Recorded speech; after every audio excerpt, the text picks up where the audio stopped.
ప్రకాశం జిల్లా వ్యాప్తంగా రాత్రి నుంచి కురుస్తున్న భారీ వర్షంతో జనజీవనం అతలాకుతలమైంది. ఒంగోలు నగరంలో 15 సెంటీమీటర్ల వర్షపాతం నమోదైంది.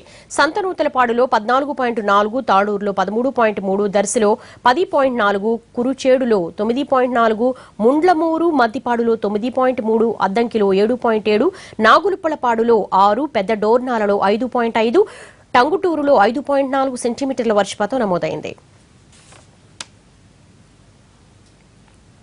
మరోవైపు ఒంగోలులో కురిసిన భారీ వర్షానికి ట్రాన్స్కో జిల్లా స్పోర్ట్స్ ఆవరణతో పాటు కార్యాలయం గదిలోకి మోకాళ్లలోతు నీరు చేరింది.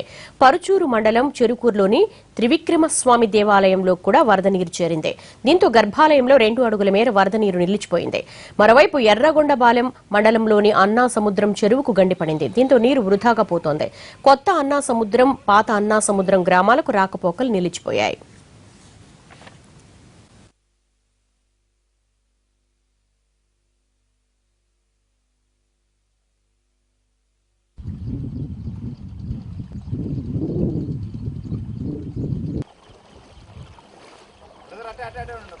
ఇటు తిరిగింది.